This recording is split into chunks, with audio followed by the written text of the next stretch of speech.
Hi, this is Phil, and I'm here to tell you all about the Capes and Lunatics Patreon. Get early access to all of our interviews, including the monthly Chichester chats with writer and comic book legend DG Chichester, new episodes of classic Capes and Lunatics shows, including The Quantum Zone, This, That, or the Third, and many, many more specials, all completely uncensored. Access starts for $3 a month, full video when you pledge $5 a month. Check out the link in our show notes or go to patreon.com/CapesandLunatics. Hope to see you there. I'm trying to thank you, you pointed-eared hobgoblin.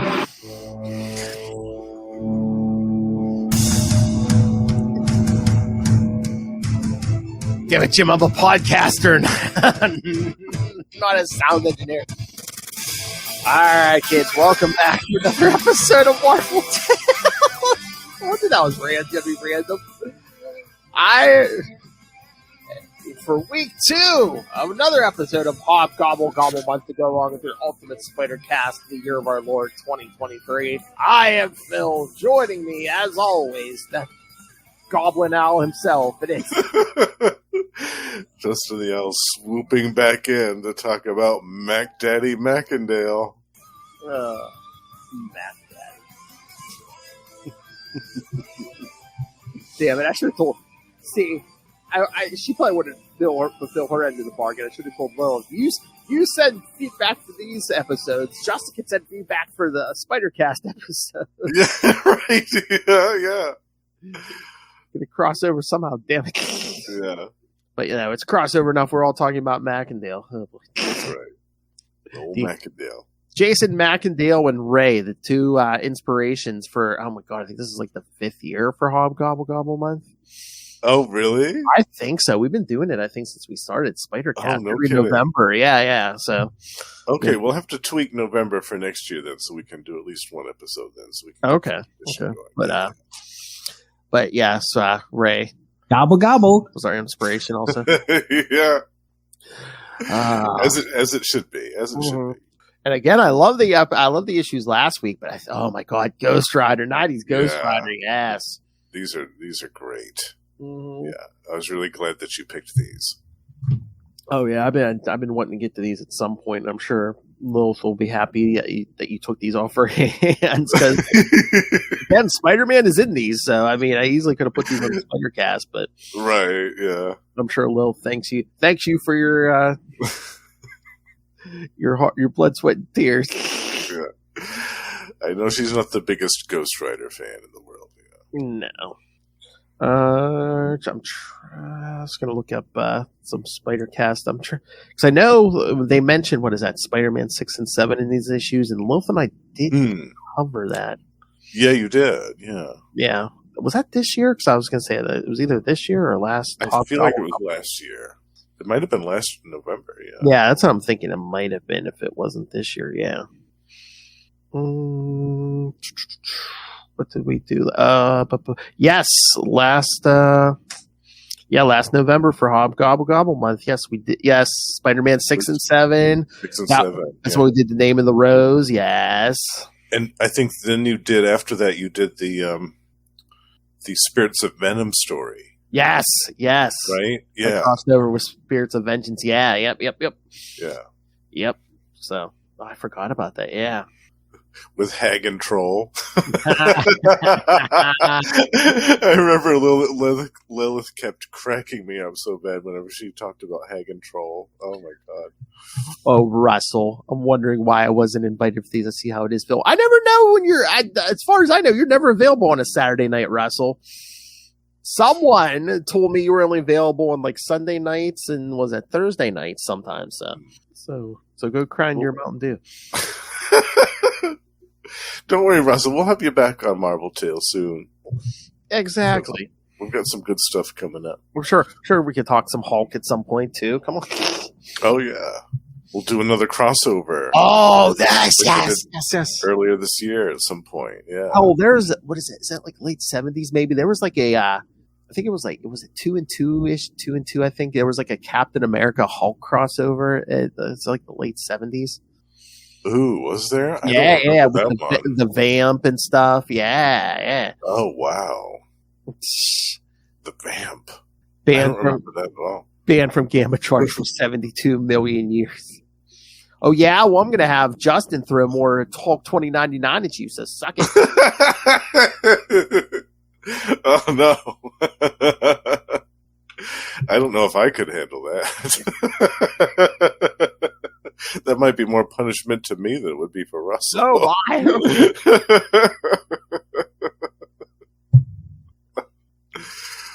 Oh, you can't break me more than I'm already broken.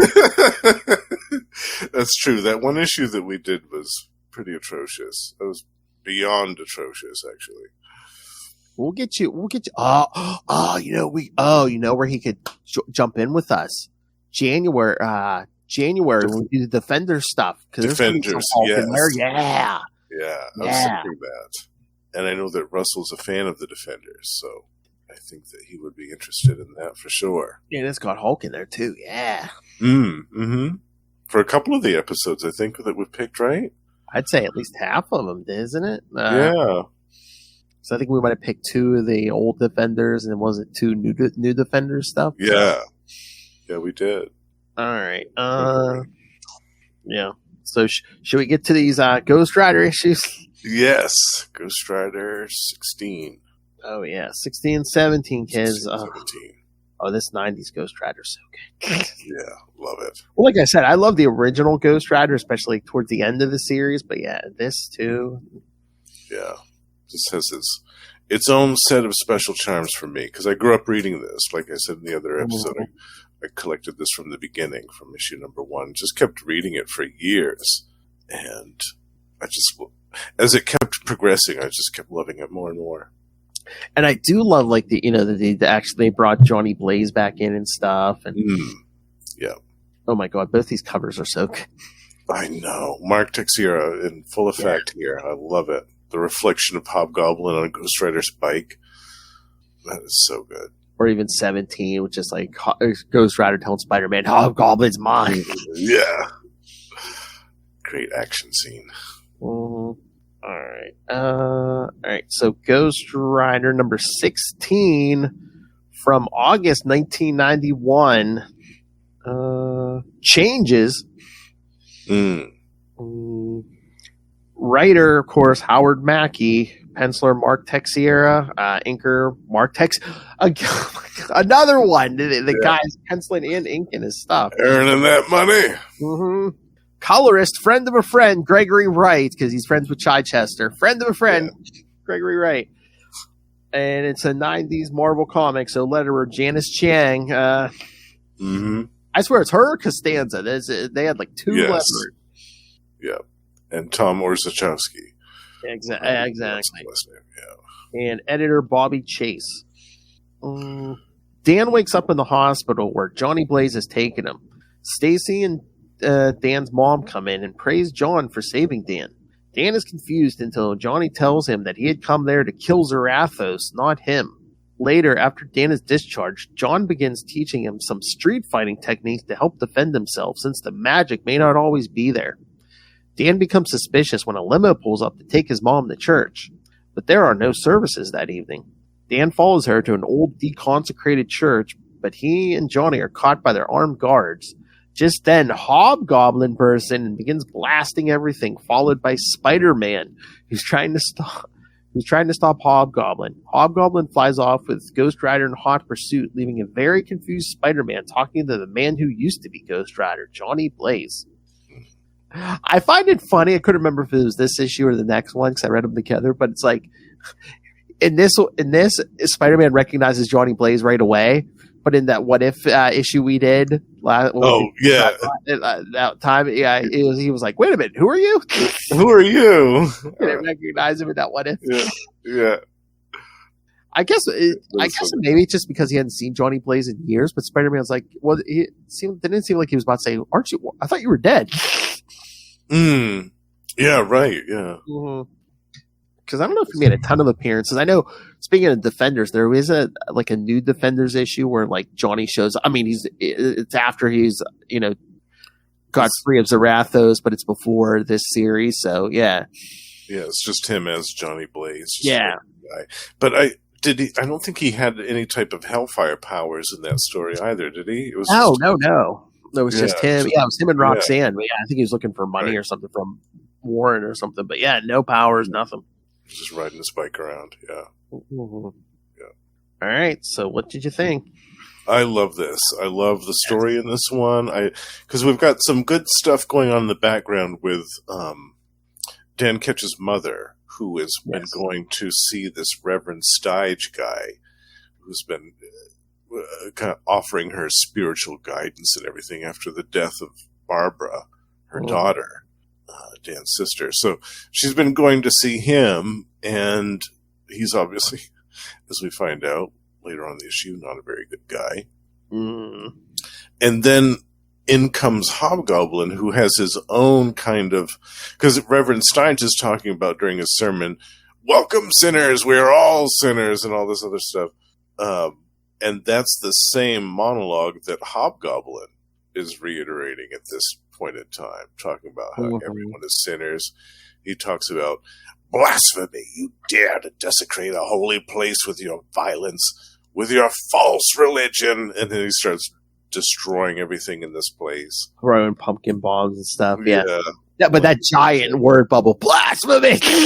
Blasphemy! Yeah.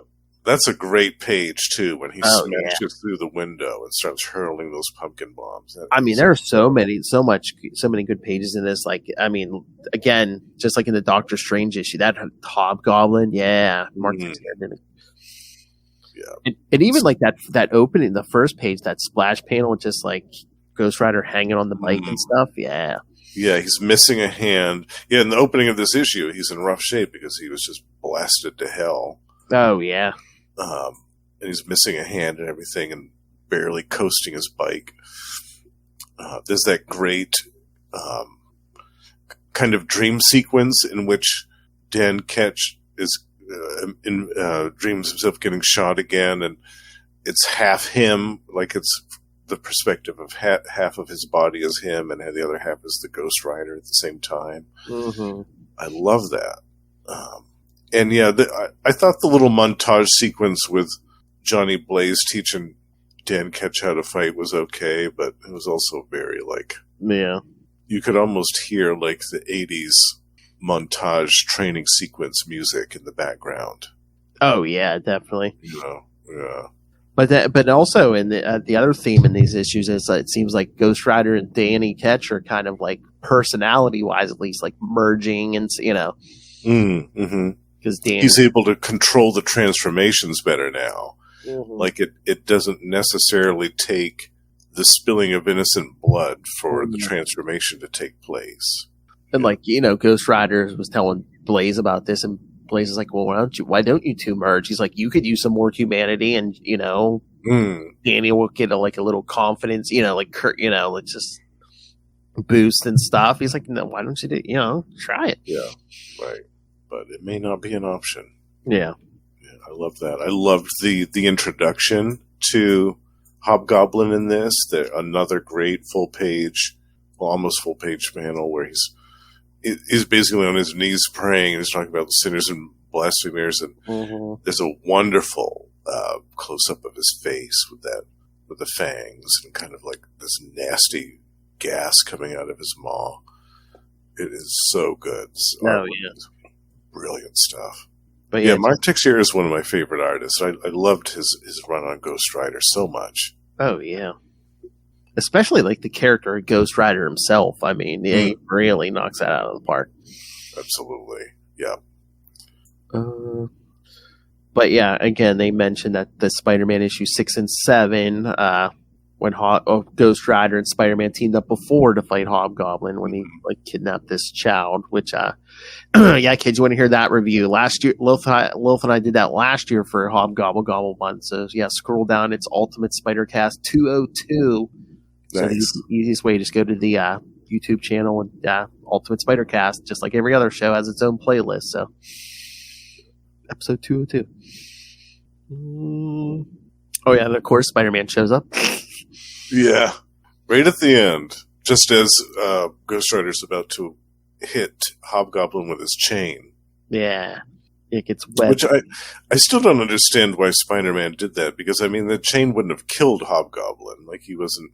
Yeah, like Macendale doesn't. Like Macendale deserves a chain to the face. Come on. Absolutely. Or at the very least, he could have like used the chain to ensnare him and haul him off of the glider, so that then Spider-Man could have swooped in and webbed him up. I mean, unless Spider-Man's worried that it's like a magic chain that's going to like punch right through his, Macendale's head or something. I don't know. Yeah, bust through his rib cage and come out his back or something. Yeah. But it is funny when Hob-Goblin sees Ghost Rider. He's like, my mission is righteous. Satan's servant himself is present at this unholy gathering. Yeah.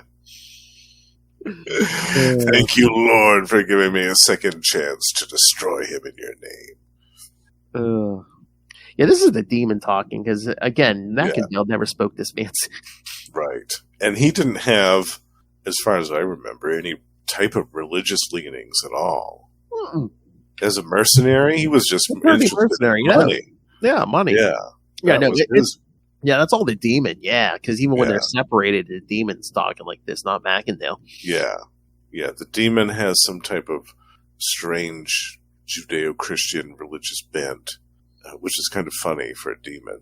Yeah. And, we don't even see any, because there was later on a conflict between Macendale and the demon. Oh, yeah, because... Where they were kind of switching back and forth. As from something that's going to happen at the end of next issue, Ghost Rider 17, Yep. Right. But we don't see that yet in this one. No, but... Lilith and I always joke about this, Eric, and it's not like Macendale. Well, Macendale is trying to get away from the demon, but we always say, I think that demon was working harder to get out of Macendale. It's like, get me out of here. I hate this guy. I've lived in hell and I've lived in Macendale's body, and I don't know which is worse.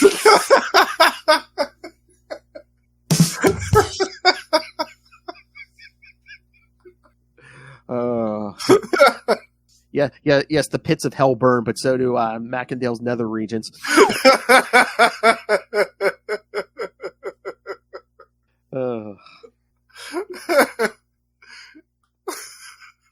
And this demon loves taking hostages because, that's in those Spider-Man issues, it was the kid. Now he picks up Dan's mom and takes off. Yeah. I know, yeah. He has no problem with taking hostages of any kind. And he even tried to mutate that child in the other Spider-Man story into another kind of demonic being like himself. So, Ghost Rider and Danny been merging. So, Ghost Rider's pissed when he sees Danny's mom get stabbed. And to be honest with you, the first time I read this, I thought, wow, is he going to try to do that to Dan Ketch's mom, too? The thing that he did in the Spider-Man story with the kid? I was like, is he going to try to turn her into a demon, too? That's crazy. But, I mean, we'll see that doesn't happen. That was my first thought. Why is he taking her? What reason does he have other than just so that they won't follow him, I guess? Or do you think she's innocent and righteous like him? I don't know. Well, yeah. Man, again, these 90s covers, I miss corner boxes. Yeah, me too. I love those. We had some great ones at this time period. Oh, yeah. Yeah.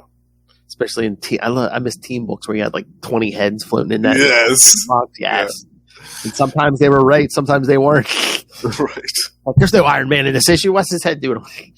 Yeah. Or this costume looks different. All right. So, any other thoughts on this one, or should we get to 17? No, I enjoyed this one. My only complaint was I wish the fight was a little bit longer in the end. Yeah. So it was kind of abrupt. Well, again, we gotta stretch it out for one more issue. Oh yeah, right. Yeah, we gotta keep it going. Yeah, and again, that was great though. Yeah. Yeah, I mean that first cover was so good, but oh my god, this cover for 17. Oh yeah. I love it so much. That's amazing. It almost looks like it's painted. Oh yeah. The colors are just and some of the other covers are actually. He did it a couple, I think, that were painted. Oh, and I think, wasn't it the one before these ones, or was it 15? That was the glow-in-the-dark cover. On the dark, yes. Yeah. Which I bought that, and I'm proud to say I had that propped up in my window. Oh, nice. So that it would get nice and charged by the rays of the sun, and I had that laying around on my desk for a while, glowing at night. It was so cool. Oh, nice. Yeah. Love those glow-in-the-dark covers. So we need more of Marvel. Absolutely, especially around. They could do it like a seasonal thing, like around Halloween time. Have like a month where there's a glow in the dark variant. I think that would sell like hotcakes. Or even do just like if you do it every month, but stick to one character. It's like, okay, one month is Spider-Man, next month is Ghost Rider, next month is the Avengers or something. Daredevil, or exactly. Oh yeah, imagine that. Daredevil with that radar sense lines coming off his head, but the glow in the dark or something. Oh yeah, yeah, absolutely. Yes, please. Yeah, I will cover that. I mean, a poster of that. Yes. Yeah, I've got a glow in the dark Spectre poster. Oh, really? Yeah, I love that. I wonder what he does when he's staring at that in the dark, kids. Maybe a little bit.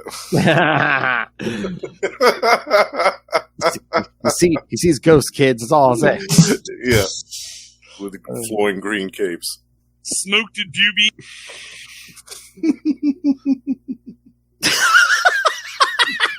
Chuckle. All right. Ghost Rider number 17 from September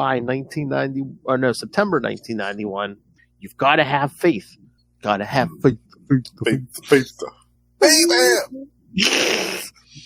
All right. Same team as last time. All right. I got a question about something. All right. But Ghost Rider and Blaze try and track down Hob-Gobblin, who has kidnapped Mrs. Ketch. They finally track him down along with Spider-Man to the cemetery. They manage to save her, and Spidey learns that this is a whole nother Ghost Rider entirely than the one he's known. Oh yeah, it's not Zarathos. Oh yeah. All right, so I know in this story again, I don't know a ton about New York, but it says Forest Park, Queens. I'm like, is that Forest Hills, or is there a Forest Hills and a Forest Park? Oh, I don't know. That's a good question, actually. Yeah, because I know like all the Spider-Man stuff. Because there's even like an area around here, like a small town. It's Forest Hills, and like if you go down there, there's a sign that says, "Oh yeah, this was named Forest Hills because of its resemblance to Forest Hills, Queens, and Forest Hills, Queens, in New York and stuff." Okay. Yes, I don't know about Forest Park. Are there any notes on the page that say about location and things? There's no for the Forest Park thing, no, but just for Queens in general. So, Queens is the largest of the 5 boroughs of New York City. Is located in the north of Brooklyn. Covers roughly 109 square miles of western Long Island. Yeah, no, I don't see anything. All right, I don't know. All right, we won't get bogged down with that. All right, so, let's get into 17 here. Boy, Spider-Man's brave in the beginning of this, getting Ghost Rider's face. Yeah, getting right in his face. But then, Johnny Blaze and that Hellfire shotgun. Yeah. I'm trying to remember. So does he still need a bullet in the chamber to shoot Hellfire, or does it just shoot Hellfire? At this point, it's kind of new to him, so I think that he hadn't quite figured out that he could just channel it through anything. I think that if I remember right, he doesn't really learn that until a few issues later in this, or maybe it's in the Spirits of Vengeance series that comes soon after. Yeah. Oh, I like it. Oh, we got to do some Spirits of Vengeance too. I love that series. Me too. The Adam Kubert artwork, yeah. Or is it Andy? It's one of the two of them. I love that series. But I love how Spider-Man takes off. He goes, "I'm tired of you vigilante types getting in my way." And Blaze goes, "Hey, I'm no vigilante." I know, but I'm like, wait a minute. I don't remember Spider-Man having a police badge. I'm like, what was he calling vigilante? Yeah, I'm tired of you vigilante types getting in my way. Okay. I think he's heard that before himself. I guess he means you guys who aren't afraid of killing. You violent people. Yeah. Yes. But yeah, Blaze getting in Ghost Rider's face, and he's like, yeah. Because Ghost Rider's like, I'm just getting sick of you getting in my way. And, Blaze is like, you remember, this thing can blow holes in you, so I'd shut up. Yeah. He's like, shut up. Yeah. And but I love how he's like, we got to go somewhere to talk. He goes, you're a little too conspicuous. So he's like, keep up. He's like, I don't have a supernatural bike, but I'm still one of the best stunt riders in the world. Because they're weaving in and out of traffic. I can just imagine these people sitting in traffic and seeing this stuff happening. Blaze is like, this is your idea of comfort? I was thinking of a discreet bar with a smoking section for you. They're going to the Cypress Hill Cemetery again. Oh, yes, because he says, if anyone knows that, what it's like to be in your shoes, it's me. He says, I fought Zarathos the whole time when he tried to possess me. Yes, original, the Ghost Rider Rides Again miniseries. That's what I was talking about. Yeah. Yes. Because again, it's like in the beginning of the series, it was just like Johnny just would his body would transform. It was basically his mind and control it. But as further as they went along, Zarathos just started, gaining more control and becoming his own thing. So by like those last 14 issues or I think it might have been before that, but I know definitely by those last 14 issues, Zarathos is his own thing. Yeah, he's in the driver's seat. Yeah. And it's so funny because there's no mystic spell like there is on the Dan Ketch Ghost Rider, because whatever Johnny was wearing, that's what the Ghost Rider would be wearing. Right.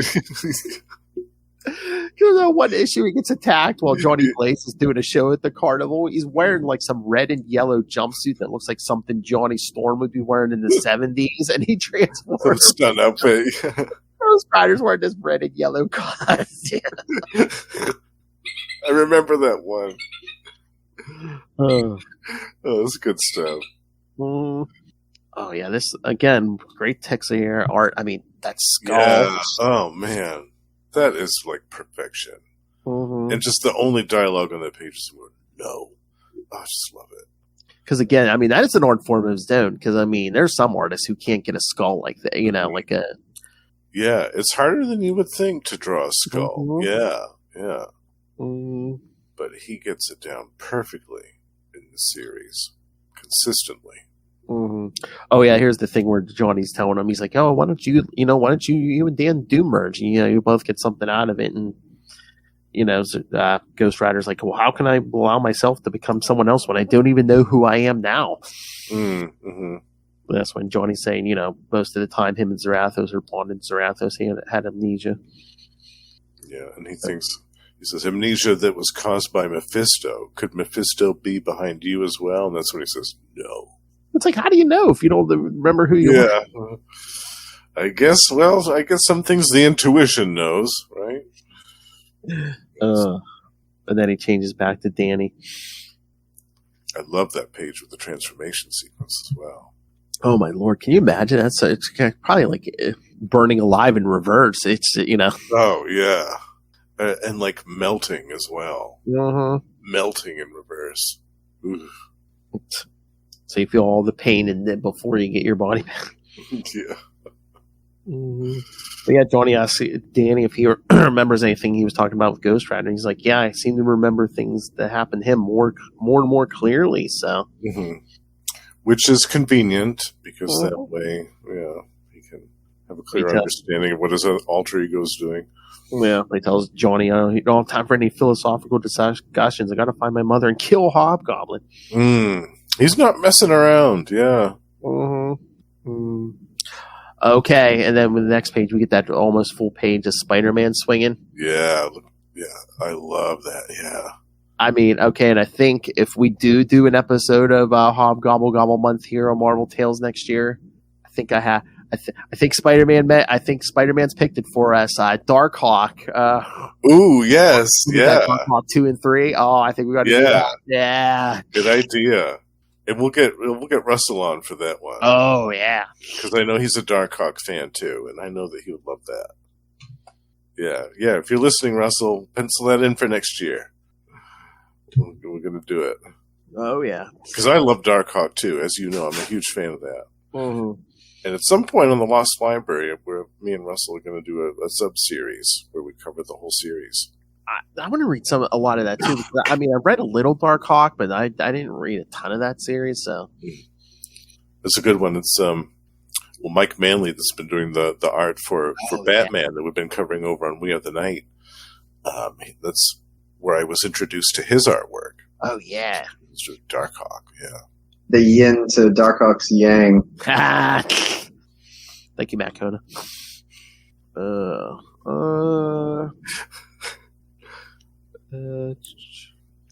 But I love how it's like, Spider-Man had planted a spider tracer on Hob-Goblin, but it stopped working. But then in this issue, it gets hit, and all of a sudden it really turns back on. Yeah, all it needed was a jostle to get it to work again. Which Danny's mom gives, yeah. Yeah. But meanwhile, I guess Spider-Man put a spider tracer. Was it Ghost Rider or Blaze? I think he put one on one of them. Yes, he did put one on Blaze. Because I was going to say, Blaze, yeah. I was going to say, would it work if he put it on Ghost Rider but then he transformed back? Because his clothes and everything transformed. So would it always be like that spider tracer disappeared? Right. Or would the Hellfire destroy it as well? Oh, true. Yeah. But yeah, no, he put it on Blaze. Well, that makes sense. Mm-hmm. So he's They following get into a brawl at the bar. Yeah, because Spider-Man follows them to the bar. Danny's just threatening people.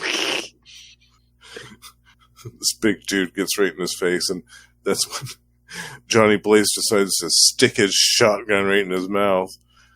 Yeah, he's like, and then the guy's like, go ahead. He's like, if we're gonna use that toy of yours, go ahead. And Johnny's like, he's calling my bluff. Do it.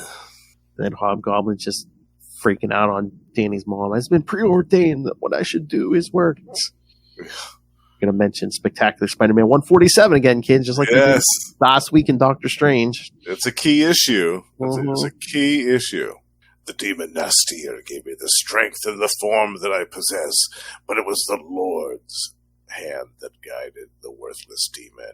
I love it. Oh yeah, then Danny's mom comes across all the dead bodies. Yeah, a big pile of corpses, and that's when she has her freak out and throws looks like a dish. Well, I think I remember, was that a candle holder or something? Because there are candles going. Oh, candles! Something maybe hasn't. Yeah, something hits that spider tracer, and it must have been. It might have been on the Goblin Glider or something. But yeah, it hits. Yeah, it hits the spider tracer and turns it back on. Yeah. But yeah, now Hob-Goblin is not too happy with Mrs. Ketch. Yeah. Yes. Lord, let the scales fall from my eyes. Yeah. Oh, getting full Hob-Goblin here, kids. Gobble, gobble. But yeah, Danny and Blaze look like they're in trouble in this bar. Yeah, Spider-Man comes in. Yeah. Webs up all the other guys. Just in case Ghost Rider and Johnny Blaze couldn't have handled a bar fight on their own. Gotta have Spider-Man in there. But yeah, I think Spider-Man says, "Oh, that's Spider Tracer." He's like, "Now I know where Hob-Goblin's location is."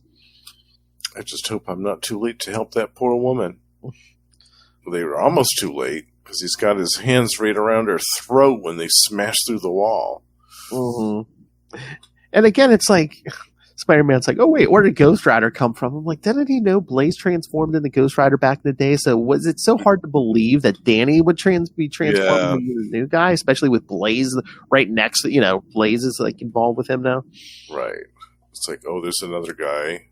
I don't see Ghost Rider right now, so it makes sense that this other guy next to Blaze is probably the new Ghost Rider. Although, I mean, like I was joking, I mean, when Blaze changed, he was wearing whatever Blaze was wearing. So maybe it's just throwing Spider-Man that it's like he's not wearing what Danny was wearing. His bike looks different. Right. Yeah, maybe. Yeah, he doesn't know that it's it's not the same entity. Right. But again, Spider-Man mentioned about, got to get there before Ghost Rider does. Can't risk the woman's life like he did Adam, the child Hob-Goblin had kidnapped when Ghost Rider and I last met. Yeah, that did not go so well. Oh, that's so funny. Ghost Rider, release the woman Hob-Goblin. Your punishment is long overdue. Never, Satan's spawn. The woman is mine to do with as he pleases, he says. Then Ghost Rider just rams him with that bike. Save the woman, hero Hob-Goblin is mine. Yeah, now this is a great fight right here. I was complaining that the battle at the end of the previous issue was a bit too short. You go, Mark Texiera. I mean, Hob-Goblin basically gives Ghost Rider a Sal Buscema right cross the room. Totally. Sends him flying. Yeah. And then on the next page blasts him while at the same time fending off Spider-Man with his pumpkin bombs. Why do you want to go picking on old Ghosty, Hob? Can't you see he's just a bag of bones? I love that when he kicks him in the back. Yeah. That's great. Thank you, Spider-Man. Now stand back and let the hand of vengeance find its due. This is a great panel, too, where he's Ghost Rider's choking him. Yeah, Spider-Man trying to keep them apart. Yeah. Separate. I love that. I can't let you, he says. But no, he even say, Ghost Rider said, asked Spider-Man to get Mrs. Ketchut. He's like, you have my word that he will not die by my hands. He wants to give him that penance stare. Yep, because it looks like the whole building blows up, and then they're all like, "Oh, Ghost Rider!" He's like, "I'm here." I forget, why did the building blow up?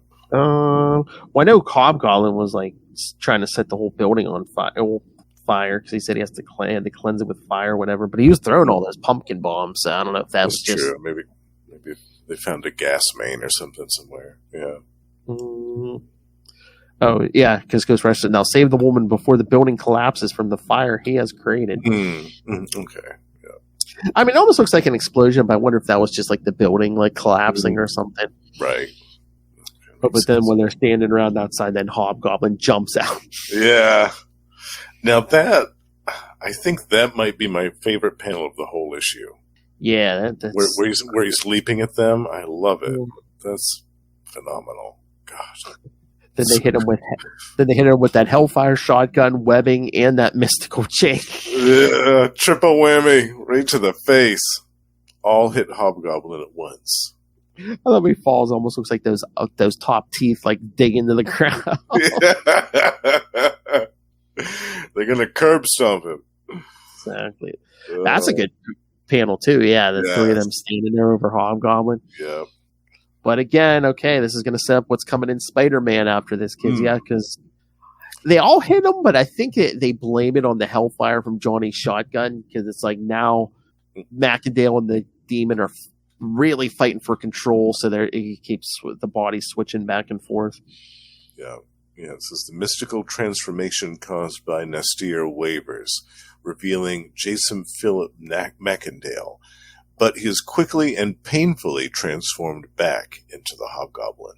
And then that last splash page, vengeance has been served. He has felt the pain, Spider-Man. I've got a feeling that Hob-Goblin's pain is just beginning, Ghosty, but I'll take it from here.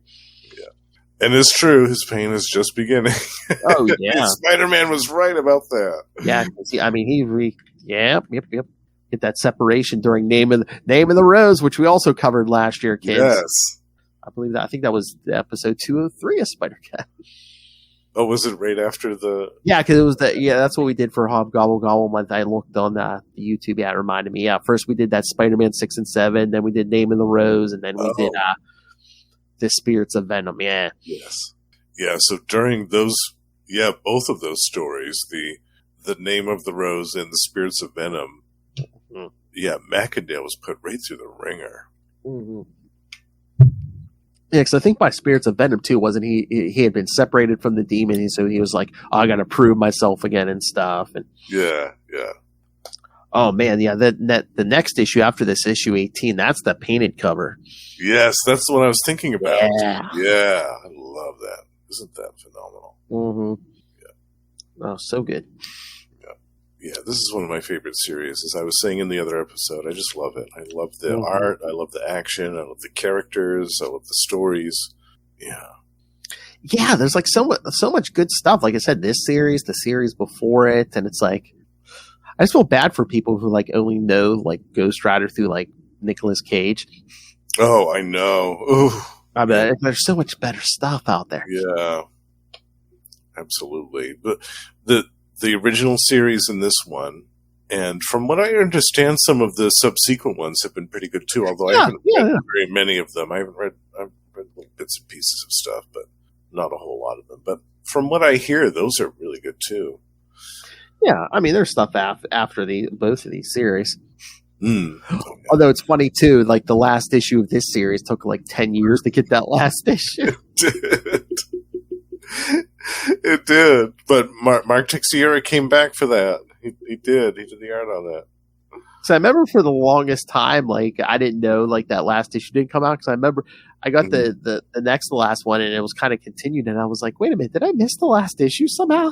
Yeah, it left off on a cliffhanger ending, absolutely, and then People had to wait almost a decade for it. I know. I mean, I know it was kind of like in the age of the bankruptcy and stuff, but they were just like, "Oh, F it, we're not just going to the last."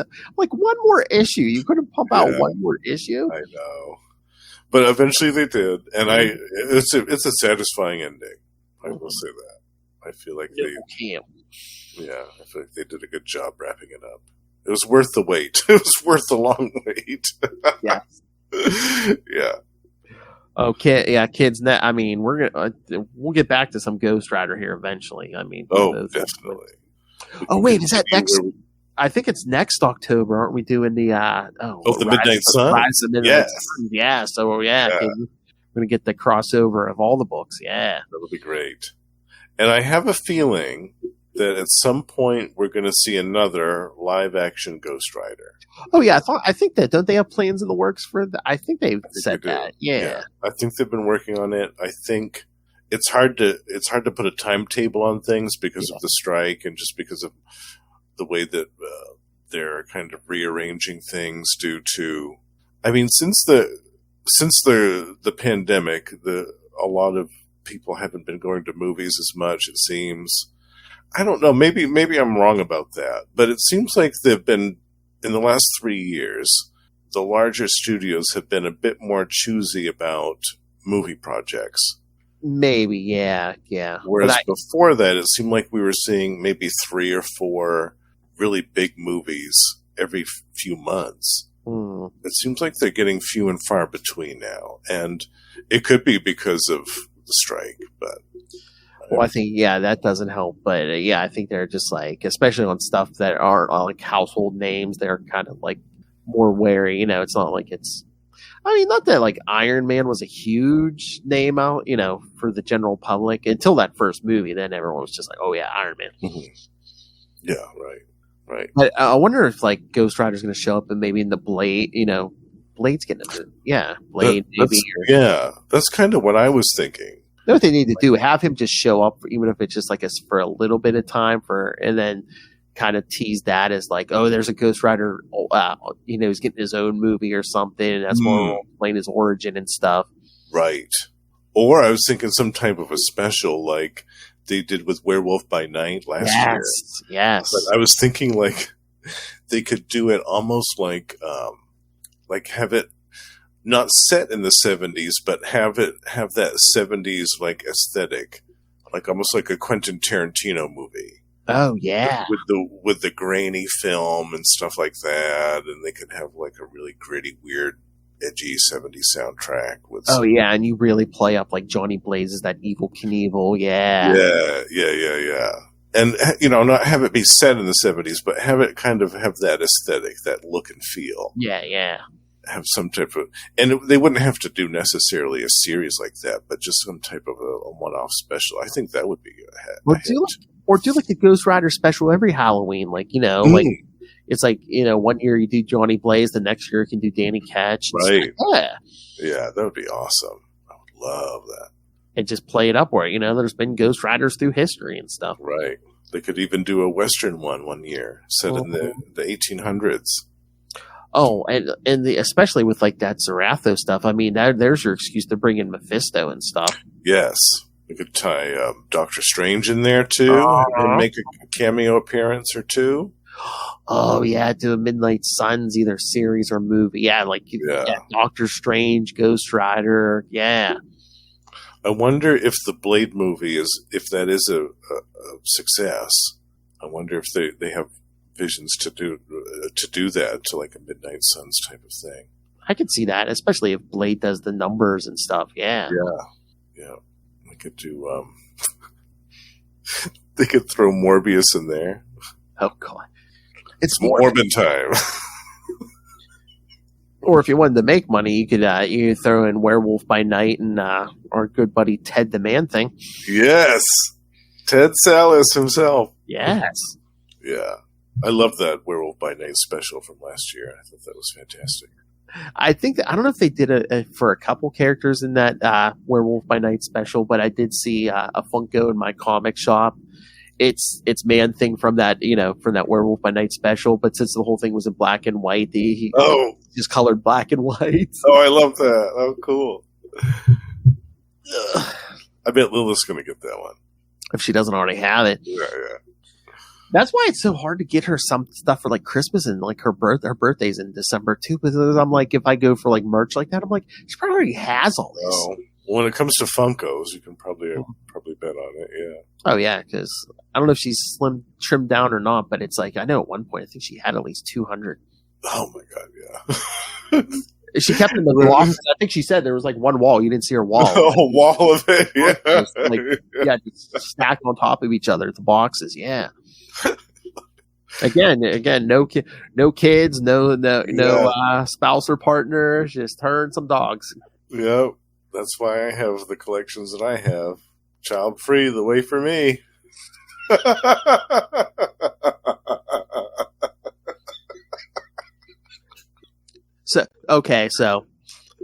So your man doesn't give you crap about, oh, do you really need all this, or Well, he does. Yeah. Oh, okay.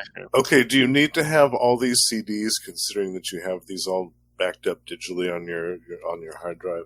Yeah. Well, what if something happens to my hard drive and they'll get wiped out? Exactly. Then I won't have my music anymore. And he's like, okay, well, what about all these DVDs? We can watch all of these movies on streaming. And I'm like, no, not all of them. There's still some of these that aren't on streaming yet. I swear, I just started podcasting for the built-in excuse. It's like, oh, do you really need more old comics, or do you need more toys? I'm like, it's for the podcast. It's for the show, damn it. I'm like, people come to us for information. I'm like, I need to make sure I'm, stay up to date on stuff. Yeah, That's right. Research the old stuff, keep current on the new stuff. Come on. Yeah. And we have to have some new things to show off from every now and then on the show. It's only fun. It's only fair. I mean, unless sponsors would like to send us free stuff to review. Oh, well, hey, we'll always be open for that.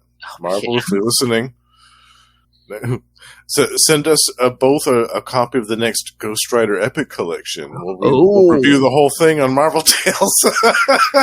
No, wait.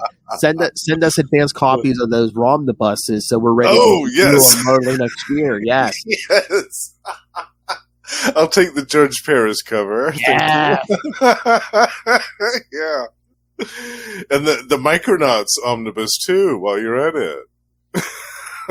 Again, Marvel, DC, Image, any of you, any large or small companies, send us your stuff, man. We'll review it. Come on. We'll review it. We'll free advertising. Yes. Hell, even just send us digital copies, come on. That's true. Yeah, all those omnibus are digital. Ain't going to cost you nothing. Yeah. I know. All right. Anything else, Justin? No, I think we did these justice. I love these Ghost Rider issues so much. Yes. Yeah, I'm going to sound like a broken record again, but I love this series. I love the art, the stories, the characters. Yeah, it's great. I always enjoy talking about this series.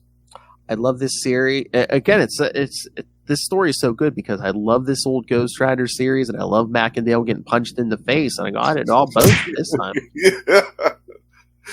It's got a little something for everybody. I mean, speaking of, stay tuned next year during the summer for the Ultimate Spider Cast and We Are the Night, the Batman podcast, because you're going to be getting lots of cannon fodder stories during the summer next year, kids. I believe on the We Are the Night, I scheduled a month of someone's favorite killer moth, I believe. Ooh,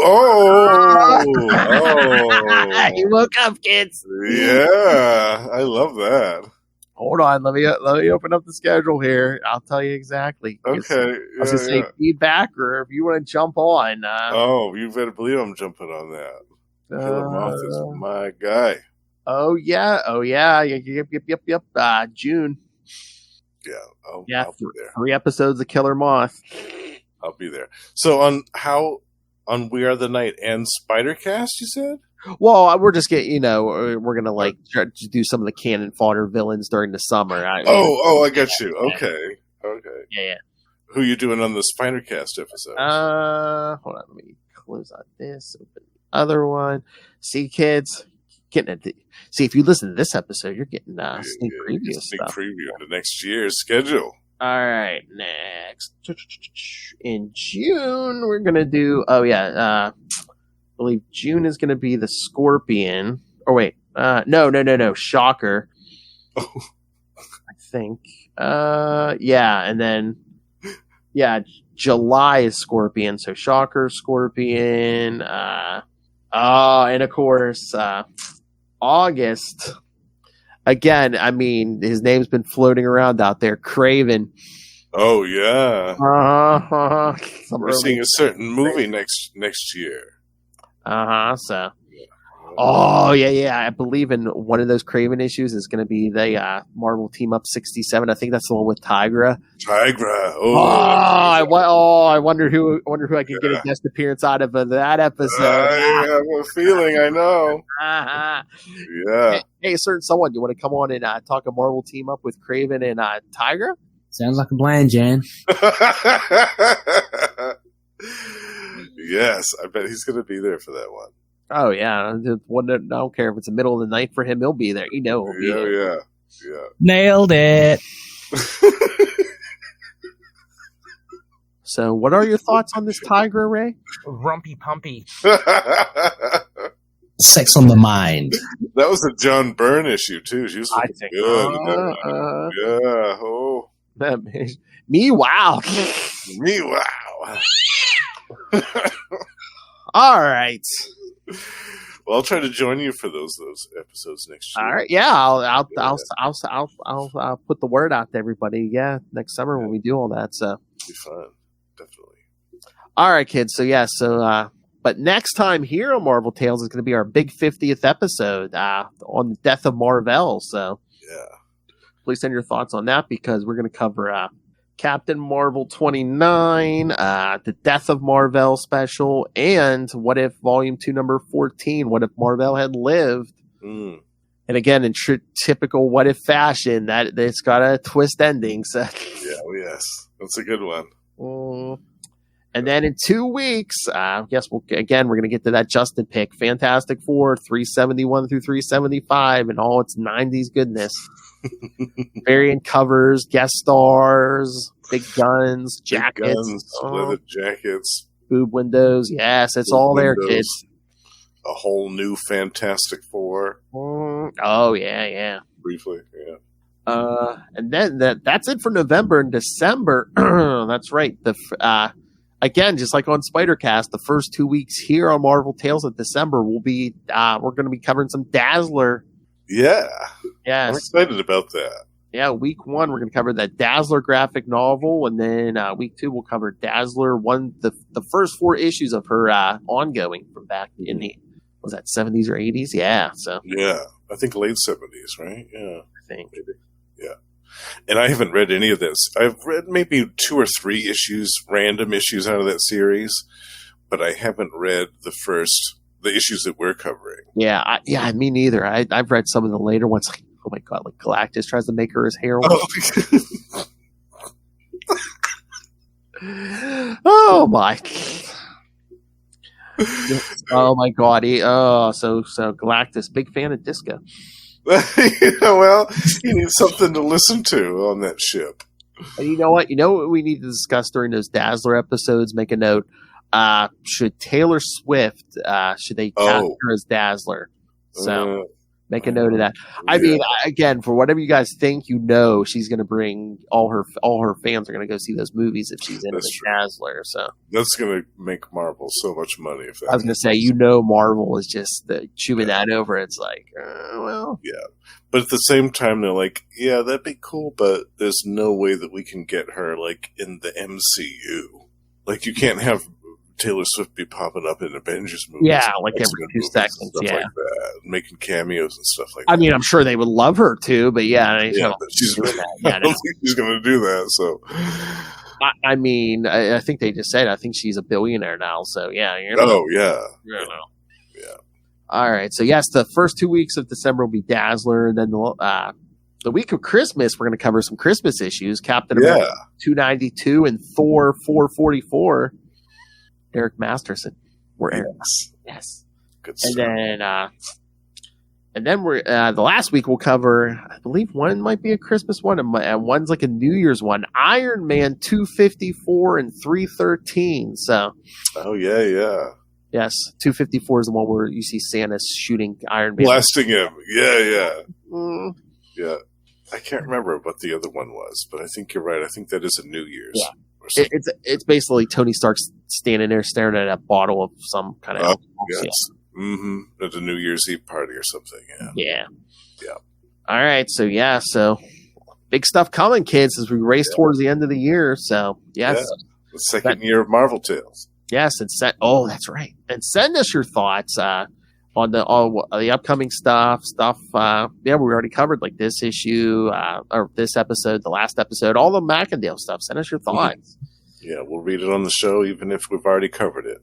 So email us, CapesandLunatics@gmail.com, or call the voicemail 614-382-2737. That's 614-38-CAPES. And I believe it's the same week. So this last week and this week, kids, if you're listening to these episodes, remember Lilith and I are also doing more Macendale and Ultimate Spider-Cast. So you're getting double fix of Macendale these 2 weeks. Mac Daddy Macendale in full effect. You're welcome, Ray. And remember, you can find all things Capes and Lunatics episodes, social media, merchandise, and the Patreon, where you can find. Yes. Speaking of holy terrors, a drunken Lilith Hellfire, a sober Lilith Hellfire. You never know what you're going to find out there. Yes. Remember, kids, a sober Lilith Hellfire is much more dangerous than a drunken Lilith Hellfire. It's quicker. All right, so find everything all in one place. That's tubespace.io/CapesandLunatics Podcast Network. That's tubespace.io/CapesandLunatics Podcast Network. All right, the king of podcasting, Justin. You're here every week. You are on We Are the Night, the Batman podcast. At the end of every month, talking Jean-Paul Valley. We now do Electric Mullet, the Superman podcast, twice a month, where we're going in order. Also, once a month, you, me, and that other Kentuckian's name are doing the Energon podcast. That Decepticon Russell doing the Energon Universe podcast once a month. So where we cover all the new Transformers stuff. So check that out. And of course, if that's not enough for you, that's not enough for Justin. So Justin, where else are you? That's right. You can find me on 4 other shows in addition to all the ones that Phil listed off. Gamma Charge, the strongest podcast there is, which I co-host with Russell twice a month. We talk about the Hulk and She-Hulk. Predator and Prey, we're joined by Sparky and Ray to talk about Fox's Predator in comic books, movies, and more. That's also twice a month. And over on the Tomes of Evil comic book supervillain podcast, Russell and I talk about villains in spotlights, as well as some sub-series where we talk about the characters like DC's Etrigan, the Demon. Nice. And last but not least, the Lost Library of Legends. By the time that this episode comes out, there should be a couple more for people to listen to about some undiscovered and forgotten comic series of the past. Man, he's rolling right along now, kids. Tap, tapping my way downtown. That too. It's so salty. Giving you his unedited thoughts, kids. It's so salty. I'm a sucker for a guy with a powerful rod. Superior puss. I just heard the greatest drop of all time. Whose was it? Mine. Mine. I don't know who loves their own drops more. You or Lilith. Well, that escalated quickly. And remember, come on, Marvel. Predator and Prey, now sponsored by Marvel Snap. What the Yes. Marvel Snap. Yes. What the F? Ray would love some free Marvel Snap stuff. Oh, yeah. Tricky Dicky. If they got him in on like play testing future like versions of the game, future editions, Oh man. How wide would it be if the actual Marvel Snap reached out to him? Go ahead, throw it in. We heard that you like Marvel Snap. He's the Mac Daddy of Marvel Snap. Exciting times to be a pimp. All right. All right, kids. Thank you for joining us. Macendale, Ray, it's all here. Yes. Again, next time, come back for, it'll probably be a little longer, our 50th episode. All about the death of Marvel. It's a big deal.